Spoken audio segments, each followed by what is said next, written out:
नमस्कार, बहुत स्वागत है आप सभी का। मैं हूं आपके साथ मनु तिवैतिया और वक्त हो गया है दिन दहाड़े का। शुरुआत ग्वालियर से कर रहे हैं। सौरभ शर्मा की नियुक्ति की शिकायत, अनुकंपा पर नियुक्ति को लेकर लोकायुक्त में शिकायत की गई है। आरटीआई एक्टिविस्ट ने लोकायुक्त में शिकायत की है।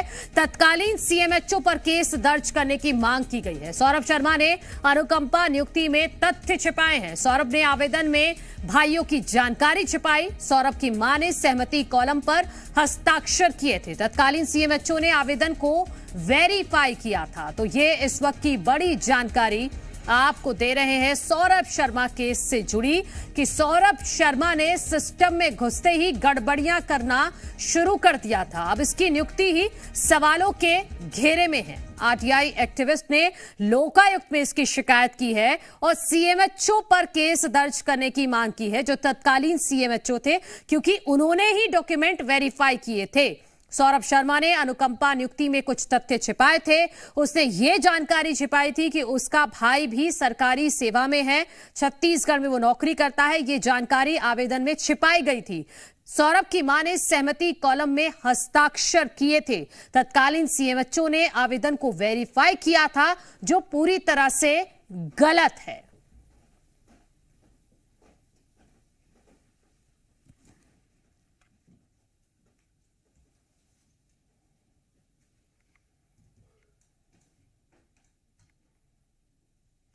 तो सौरभ शर्मा की नियुक्ति की शिकायत की गई है। आरटीआई एक्टिविस्ट ने लोकायुक्त में शिकायत की है। और उसकी मां उमा शर्मा के साथ साथ तत्कालीन सीएमएचओ ग्वालियर भी दोषी है, क्योंकि जब भी कोई अनुकंपा फॉर्म भरा जाता है तो उसकी जांच करने की पूरी जिम्मेदारी कार्यालय प्रमुख के तौर पर सीएमएचओ की जाती है। ग्वालियर एसपी लोकायुक्त को शिकायत की गई है और मैं पिछले 27/12/2024 से आज दिनांक तक 4 शिकायतें कर चुका हूं, लेकिन उन्होंने कोई कार्रवाई नहीं की है। हमारे सहयोगी करतार ग्वालियर से और भोपाल से दीपक द्विवेदी इस वक्त जुड़ गए हैं। करतार, उस वक्त तत्कालीन सीएमएचओ कौन थे जिन पर केस दर्ज करने की मांग की जा रही है?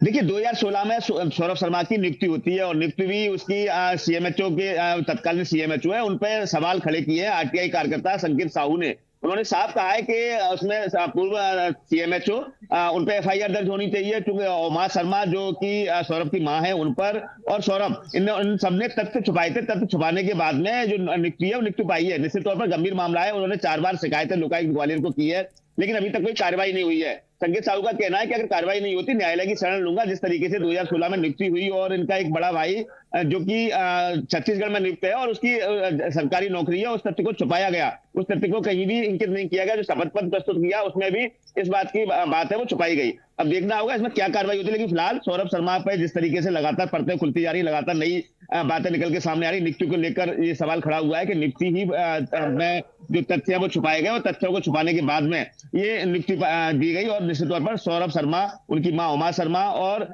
तत्कालीन सीएमएचओ तीनों पर कार्रवाई की बात है वो आरटीआई कार्यकर्ता द्वारा की गई है। ठीक है, दीपक हमारे सहयोगी जुड़े हुए हैं। दीपक, एक कहावत है कि पूत के पांव पालने में ही दिख जाते हैं।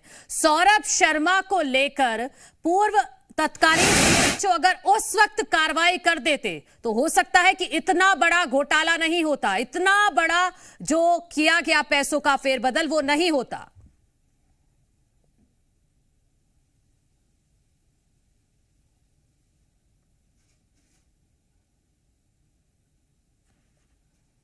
दीपक, आवाज आ रही है आपको? तो अपने सहयोगी दीपक के साथ जुड़ेंगे और इस पूरे मामले की जानकारी आपको देंगे कि सौरभ शर्मा की नियुक्ति भी सवालों के घेरे में थी। तो आप समझिए ये कांस्टेबल था महज। हमारे सहयोगी दीपक एक बार फिर से जुड़ गए। दीपक, आवाज आ रही है आपको?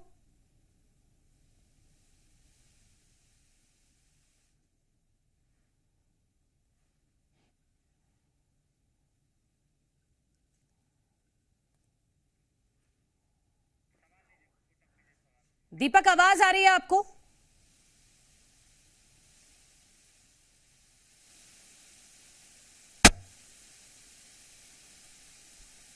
दीपक की आवाज हम तक नहीं पहुंच पा रही है। इसको पहले पीसीआर इस टेक्निकल इशू को रिजॉल्व कीजिए, फिर उसके बाद जाएंगे। तो ये बड़ी खबर, सौरभ शर्मा से जुड़ा एक बड़ा अपडेट अपने दर्शकों को हम दे रहे हैं। ये नया खुलासा हुआ है कि उसकी नियुक्ति की शिकायत की गई है एक आरटीआई एक्टिविस्ट की तरफ से। लोकायुक्त में नियुक्ति को लेकर शिकायत की गई है कि सौरभ शर्मा ने आवेदन में कुछ जानकारियां छिपाई थी। उसने ये नहीं बताया था कि उसका भाई भी सरकारी नौकरी में है, छत्तीसगढ़ में वो कार्यरत है, और साथ ही साथ कुछ और तथ्य भी सौरभ शर्मा ने छिपाए थे। सौरभ की मां ने सहमति कॉलम पर हस्ताक्षर भी किए थे, यानी कि सौरभ की मां ने भी ये माना कि उसने जब अपने भाई की जानकारी नहीं दी तो इसको लेकर सौरभ की मां ने भी कोई ऑब्जेक्शन नहीं दिया। उसमें भी सहमति कॉलम में हस्ताक्षर किए थे। तत्कालीन सीएमएचओ ने आवेदन को वेरीफाई किया था और इसीलिए मांग उठ रही है कि तत्कालीन सीएमएचओ के खिलाफ भी जांच होनी चाहिए, उन पर केस दर्ज होना चाहिए। तो सौरभ शर्मा ने अनुकंपा नियुक्ति में कुछ तथ्य छिपाए थे। उसने ये भी नहीं बताया था कि उसका भाई सरकारी नौकरी में है, वो काम करता है, छत्तीसगढ़ में वो कार्यरत है, ये भी जानकारी छिपाई। और बड़ी बात यह है कि सौरभ की मां ने सहमति कॉलम में हस्ताक्षर किए थे। हमारे सहयोगी करतार जुड़े थे, बहुत शुक्रिया आपका तमाम जानकारी के लिए।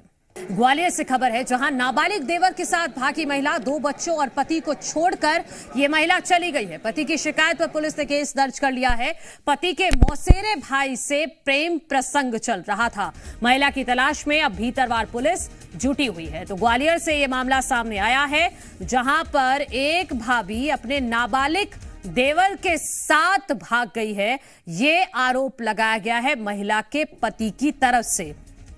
2 बच्चों और पति को छोड़कर ये महिला चली गई है। पति ने पुलिस में शिकायत दर्ज कराई है और पति का ये कहना है कि उसकी पत्नी उसके ही मौसेरे भाई के साथ भाग गई है, उससे उसका प्रेम प्रसंग चल रहा था। और बड़ी बात यह है कि वो जो देवर है वो नाबालिग है।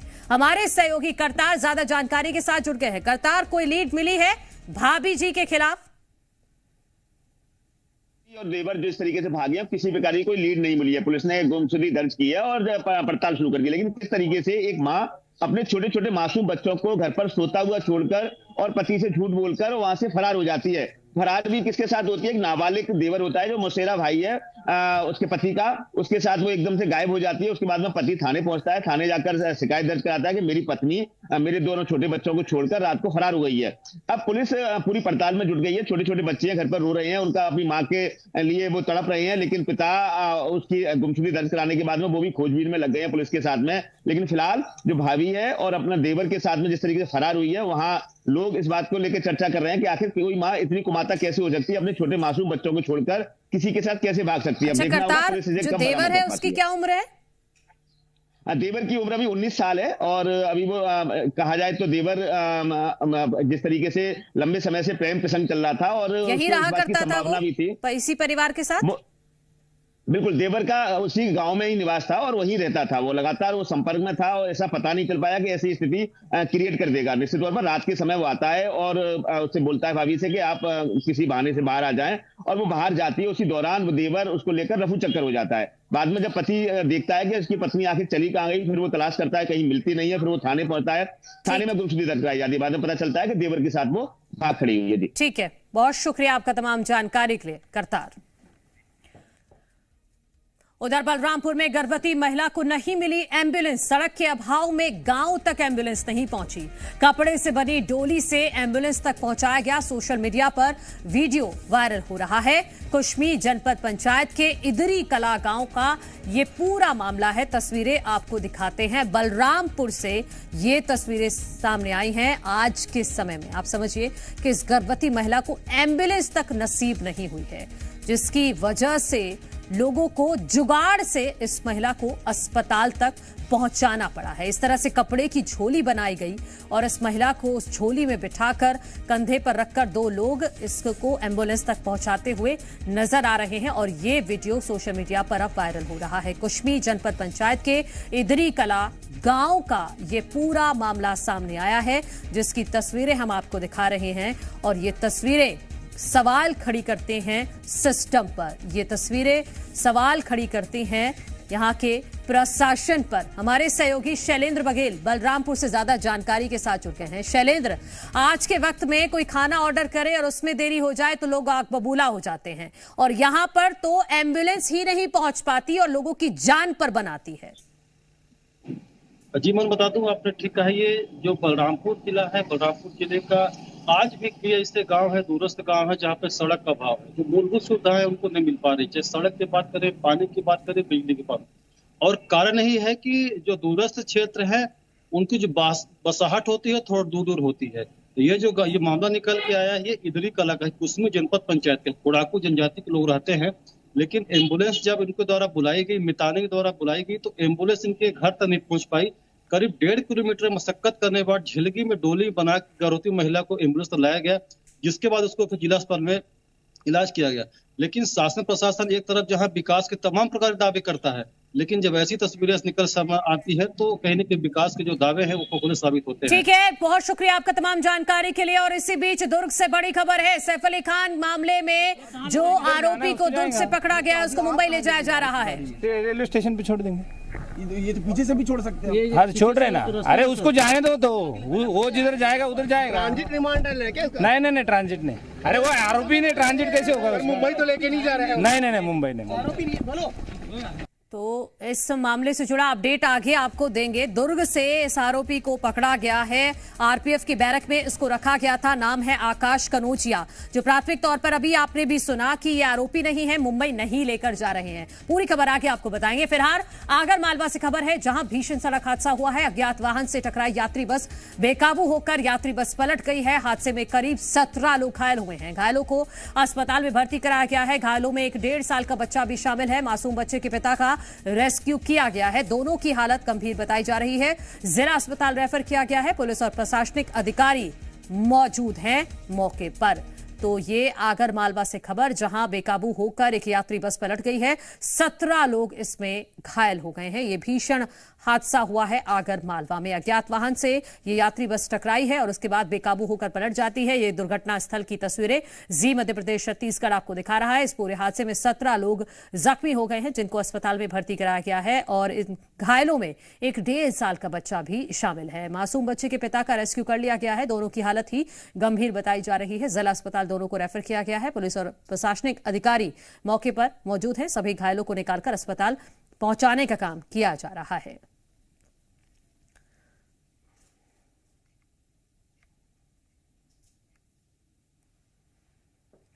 तो आगर मालवा में ये हादसा हुआ है, जिसमें 17 लोग जख्मी हो गए हैं।